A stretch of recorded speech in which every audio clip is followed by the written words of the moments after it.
Aqui na semana passada, nós vimos os 2 primeiros versículos, que diz assim, estamos na narração de Marcos, capítulo 9, versículo 2. Na verdade, vamos começar hoje no 4, só vamos ler o 1 e o 2. O 2 e o 3, vamos começar no 4. E depois de 6 dias, Jesus toma consigo a Pedro, Tiago e João e os leva a sós, em particular, a um alto monte, é o Monte Tabor, não é? E transfigurou-se Jesus diante desses 3 apóstolos. Suas vestes tornaram-se resplandecentes, muitíssimo brancas, como nenhum lavandeiro sobre a terra pode assim branquear. E aí continuamos hoje com essa narrativa desse momento. E se tornou visível para eles, então, além de Jesus ficar resplandecente, eles passaram a ver, junto a Jesus, Elias e Moisés. Elias e Moisés. Elias foi João Batista, que era João Batista, parente de Jesus, mais ou menos 6 meses mais velho que Jesus, e que morreu a ordem de Herodes, que mandou decapitá-lo. Ok? E, sendo assim, este é João Batista, e Jesus mesmo disse, não é? Reencarnação de Elias. Jesus disse isso. Que ele era o Elias. Também estava ali Moisés. Moisés, aquele... Olha que interessante, Jesus trazia a segunda revelação. E Moisés trouxe a primeira revelação. Quer dizer, trouxe mesmo, ele trouxe carregando, não é? Jesus não trouxe em tábuas. Jesus trouxe nele o evangelho. Veja a diferença. Moisés não trouxe nele os 10 mandamentos. Moisés foi ao alto de outro monte, do Sinai, e lá a sarça ardente. Veio da sarça ardente, porque é como se ela pegasse fogo, mas um fogo que não arde. E houve, então, esse fenômeno de efeito físico, que foi gravar na pedra os 10 mandamentos. Então, Moisés desce do Monte Sinai carregando essas tábuas. Jesus traz a segunda revelação nele, não há tábuas. Ele traz em si mesmo a revelação do Evangelho. Então, estava lá Jesus, Elias, Moisés e os 3 apóstolos. Imaginemos como eles estavam se sentindo. Eram pessoas simples, aterrorizados, talvez, não é? De estarem vendo o que estavam vendo. Viram, então, que Jesus conversava com Moisés e Elias. E o que acontece? Pedro, então, fala com Jesus. É aquele momento em que nós estamos com medo, achando que estamos ou enlouquecidos, ou não sabemos o que fazemos, e aí fazemos uma pergunta: eu coloco a mesa do almoço agora? Uma coisa assim, avulsa, tipo assim, só diz para mim que eu não enlouqueci, que eu estou entendendo o contexto, que é exatamente o que eu estou vendo. Então, às vezes, o medo faz isso. E vem assim: Pedro diz a Jesus: Rabi, mestre, não é? É bom nós estarmos aqui. É bom, Senhor, nós estarmos aqui e façamos 3 tendas, uma para ti, outra para Moisés e uma para Elias. E olhem o que diz aqui o narrador, não é? O evangelista. Pois não sabia o que responder, porquanto ficaram aterrorizados. Isso aqui, o responder, é porque ele diz que Pedro, em resposta ao que via, ok? Em resposta ao que via, Pedro faz essa pergunta. E no versículo 6, pois não sabia o que dar como resposta diante da visão, porquanto ficaram aterrorizados. Mas vem cá, como é que Marcos podia ter usado esse termo? Ele não estava lá.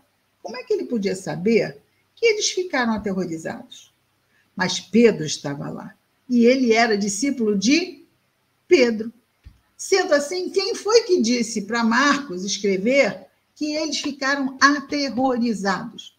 Pedro, porque Pedro ficou aterrorizado. Então, olha, nós ficamos aterrorizados. E diante deste cenário de eles aterrorizados, diante daquela visão, sem saber o que fazer, eles viram surgir algo. Surgiu uma nuvem, trazendo sombra entre eles. Porque então era uma nuvem que ficou escuro, passou, né? E ali devia ser uma nuvem grande ou pequena.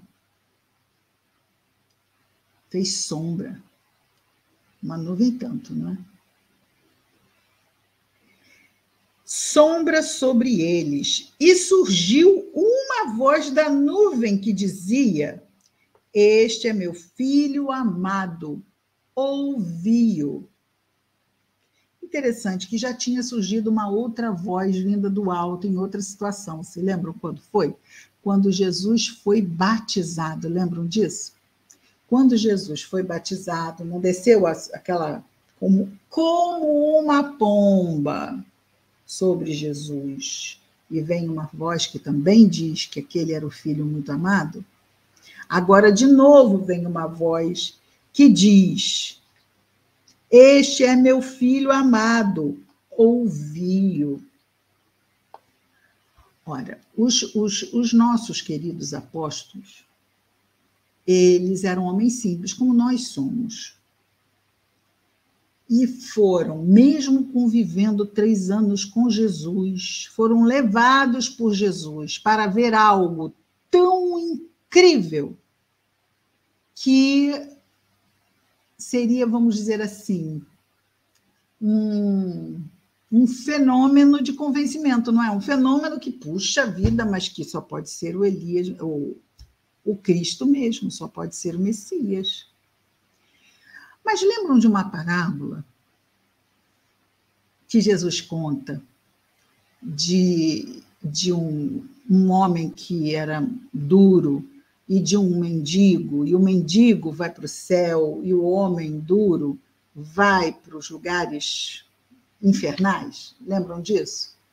E que o homem olha para cima e vê aquele mendigo do lado do pai Abraão e pede para que descesse, né, viesse umas gotas para refrescá-lo.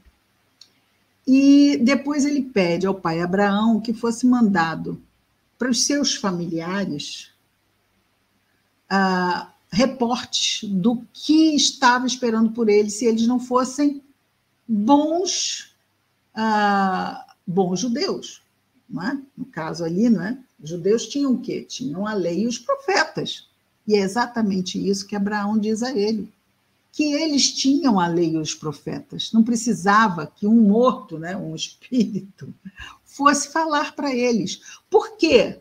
Porque se o espírito, a pessoa, no caso, está endurecida, distraída, reticente, indiferente, ela pode ver um espírito materializado que ela pode ficar impressionada na hora, mas depois ela vai esquecer e depois ela vai pensar que teve uma alucinação. Não é assim que acontece?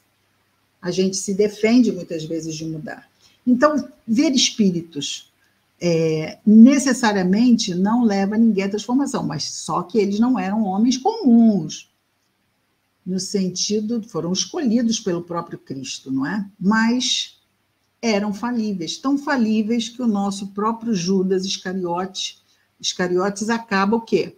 Acaba entregando Jesus, não pelas 30 moedas, mas por achar que Jesus não se permitiria ser preso, que chamaria seus exércitos para tomar o poder sobre Roma. Não é? Então, enganos.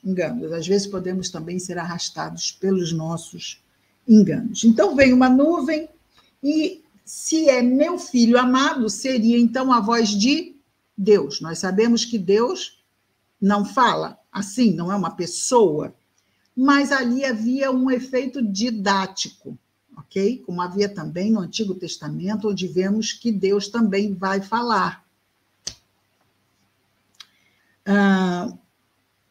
E subitamente, olha só, eles ouviram, faz lembrar aquela passagem de Jesus com os 2 discípulos na estrada de Emaús. Ele entra na hospedaria, come com os 2 discípulos, não eram apóstolos, eram discípulos, depois da crucificação, foi uma das aparições. E quando ele parte o pão e é reconhecido por eles, ele some, desaparece. Estava ali, não estava mais. Aqui é a mesma coisa. Eles ouvem a voz vinda da nuvem. Quando eles olham de novo para o contexto, o que aconteceu? Olhando em redor, não viram mais ninguém, mas somente Jesus com eles mesmos.